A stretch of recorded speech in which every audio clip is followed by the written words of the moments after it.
ಸಂಸದ ಪ್ರಜ್ವಲ್ ರೇವಣ್ಣ ಅವರದು ಎನ್ನಲಾದಂತಹ ಅಶ್ಲೀಲ ವಿಡಿಯೋ ಪ್ರಕರಣಕ್ಕೆ ಸಂಬಂಧಪಟ್ಟಂತೆ ಎಫ್ಐಆರ್ ರದ್ದತಿಗೆ ಈಗ ಕಾನೂನಿನ ದಾರಿಗಳನ್ನು ಹುಡುಕ್ತಾ ಇರೋ ಹಾಗೆ ಕಾಣಿಸ್ತಾ ಇದೆ.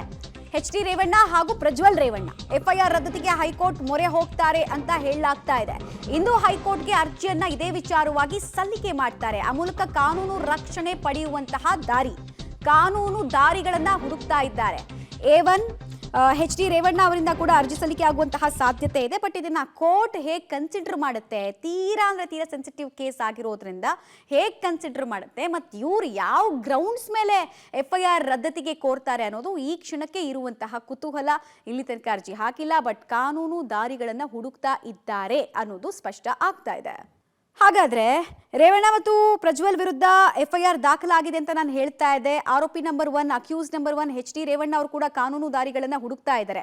ಒಬ್ರು ಜರ್ಮನಿಯಲ್ಲಿ ಕೂತಿದ್ದಾರೆ ಅಂತ ಹೇಳಲಾಗ್ತಾ ಇದೆ, ಇನ್ನೊಬ್ರು ಇಲ್ಲಿ ಕೂತ್ಕೊಂಡೇ ಕಾನೂನು ದಾರಿಗಳನ್ನ ಹುಡುಕ್ತಾ ಇದ್ದಾರೆ. ಯಾಕಂದ್ರೆ ಮುಜುಗರದ ಪ್ರಕರಣ ಇದು. ಪ್ರಜ್ವಲ್ ರೇವಣ್ಣ ಆರೋಪಿ ನಂಬರ್ 2 ಅನ್ನೋದು ಕೂಡ ತಿಳಿದು ಬರ್ತದೆ. ಹಾಗೆ ಇವರ ವಿರುದ್ಧ ದಾಖಲಾಗಿರುವಂತಹ ಸೆಕ್ಷನ್ಸ್ ಯಾವುದು?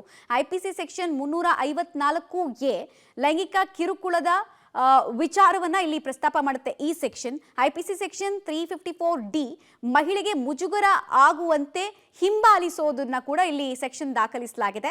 ಐಪಿಸಿ ಸೆಕ್ಷನ್ 506 ಜೀವ ಬೆದರಿಕೆ ಬಗ್ಗೆ ಕೂಡ ನಿನ್ನೆಷ್ಟು ನಮ್ಮ ಜೊತೆಗೆ ಮಹಿಳಾ ಆಯೋಗದ ಅಧ್ಯಕ್ಷರೇ ಹೇಳ್ತಾ ಇದ್ರು, ಅವರಿಗೆ ಥ್ರೆಟ್ ಇತ್ತು ಅಂತ ಹೇಳಿ. ಸೊ ಆ ಸೆಕ್ಷನ್ ಕೂಡ ಹಾಕಿದ್ದಾರೆ. ಐಪಿಸಿ ಸೆಕ್ಷನ್ 509 ಮಹಿಳೆಯ ಮಾನಕ್ಕೆ ಹಾನಿ ಉಂಟು ಮಾಡಿರುವಂತಹ ಸೆಕ್ಷನ್ ಅನ್ನ ಕೂಡ ಇಲ್ಲಿ ದಾಖಲು ಮಾಡಲಾಗಿದೆ.